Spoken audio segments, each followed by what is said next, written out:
Assalamualaikum warahmatullahi wabarakatuh. Perkenalkan, saya Nur Fatayati dari Prodi Pendidikan Ekonomi Universitas Pamulang.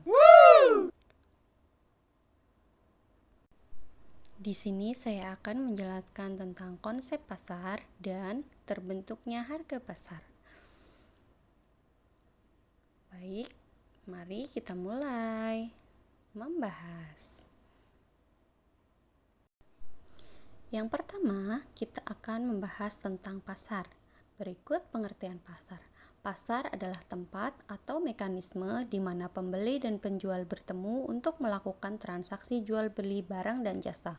Secara umum, pasar adalah lingkungan di mana penawaran dan permintaan saling berinteraksi untuk menentukan harga dan kuantitas suatu produk atau jasa. Pasar dapat berbentuk fisik seperti pasar tradisional, atau toko retail, atau dapat berupa elektronik seperti e-commerce. Nah, yang selanjutnya, apa saja ya peran pasar itu? Yang pertama adalah menentukan harga.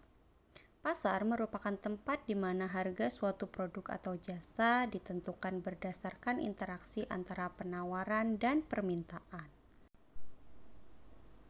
Harga yang ditetapkan oleh pasar akan mencerminkan nilai dan keinginan pembeli serta biaya dan keuntungan produsen. Nah, yang selanjutnya menciptakan efisiensi. Pasar berfungsi untuk menciptakan efisiensi alokasi sumber daya melalui mekanisme persaingan. Pasar mendorong produsen untuk menghasilkan barang dan jasa yang diinginkan oleh konsumen dengan harga yang paling efisien. Ini berarti sumber daya yang terbatas akan dialokasikan secara optimal untuk memenuhi kebutuhan dan keinginan masyarakat. Yang selanjutnya adalah tempat untuk mendapatkan informasi. Pasar menyediakan platform untuk pertukaran informasi antara penjual dan pembeli. Para pelaku pasar dapat memperoleh informasi tentang harga, kualitas, fitur produk, dan preferensi konsumen. Informasi ini memungkinkan produsen dan konsumen membuat keputusan yang lebih rasional dan mengurangi ketidakpastian. Nah, peran selanjutnya adalah mendorong inovasi. Persaingan di pasar mendorong produsen untuk berinovasi dan mengembangkan produk baru.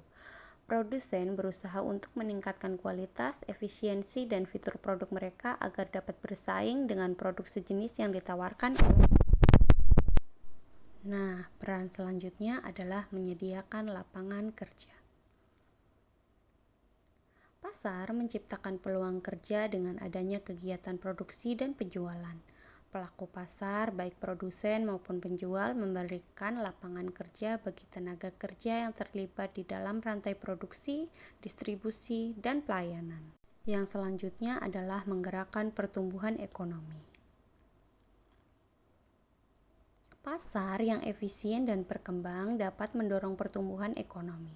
Melalui transaksi jual beli yang terjadi di pasar, pendapatan dan keuntungan yang dihasilkan dapat digunakan untuk investasi dan pengembangan bisnis yang lebih luas, yang pada gilirannya berkontribusi pada pertumbuhan ekonomi suatu negara. Selanjutnya ada struktur pasar. Pengertian dari struktur pasar itu sendiri adalah suatu variabel yang menunjukkan karakteristik dan kondisi suatu pasar seperti jumlah pembeli dan penjual, keadaan produk, keadaan pengetahuan penjual dan pembeli, serta keadaan rintangan pasar. Selanjutnya ada definisi pengertian struktur pasar menurut Jaya tahun 2001.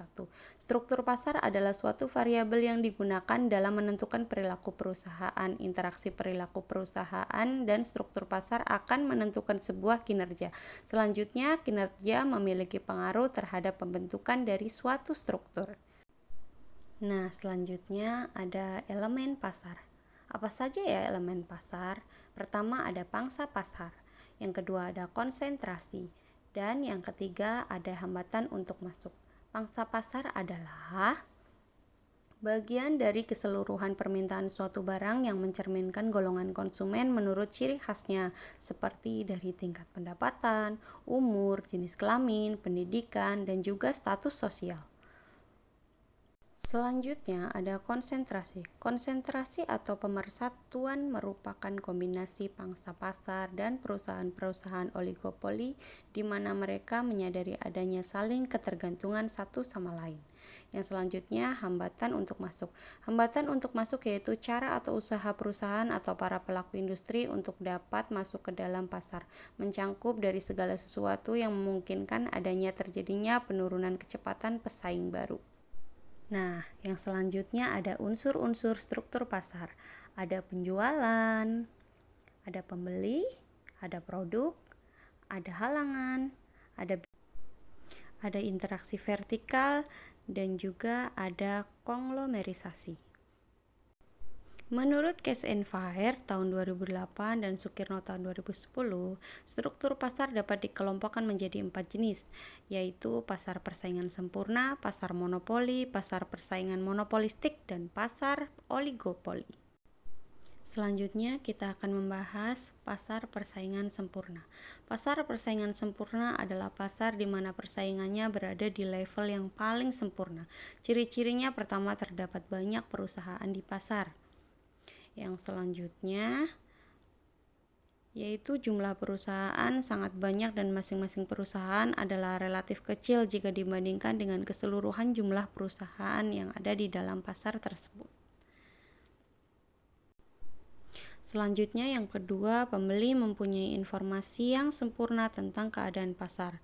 Diasumsikan bahwa setiap konsumen mempunyai informasi yang sempurna tentang keadaan pasar, yaitu mereka mengetahui tingkat harga barang yang berlaku di pasar, sehingga apabila ada perusahaan atau produsen yang menaikkan harga barang tersebut lebih mahal dari harga yang berlaku, maka yang ketiga ada komoditas yang diperjualbelikan adalah homogen.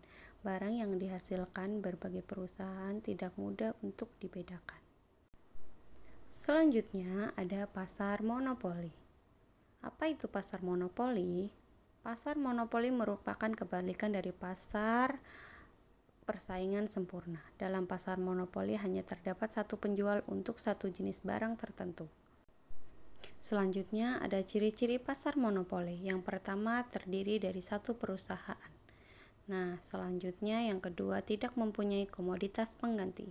Yang ketiga ada perusahaan monopoli dapat mempengaruhi penentuan harga. Yang selanjutnya ada pasar persaingan monopolistik. Pasar persaingan monopolistik adalah bentuk pasar yang di dalamnya terdapat banyak penjual yang menghasilkan atau menjual produk yang berbeda-beda. Pada dasarnya, persaingan monopolitik adalah pasar yang berada di antara pasar persaingan sempurna dan pasar monopoli. Ini ada gambar di mana itu adalah pasar monopolistik. Ciri-ciri pasar persaingan monopolistik yang pertama ada diferensiasi produk. Yang kedua, terdapat banyak penjual. Yang ketiga, produsen sedikit mempengaruhi harga. Yang keempat, produsen dapat keluar masuk pasar. Yang kelima, promosi penjualan harus aktif. Selanjutnya ada pasar oligopoli. Pasar oligopoli adalah struktur pasar yang industrinya didominasi oleh sejumlah kecil perusahaan yang saling bersaing. Setiap perusahaan memiliki kekuatan yang cukup besar untuk mempengaruhi harga pasar. Pasar oligopoli adalah pasar yang terdiri dari sekelompok penjual. Selanjutnya kita akan membahas ciri-ciri pasar oligopoli.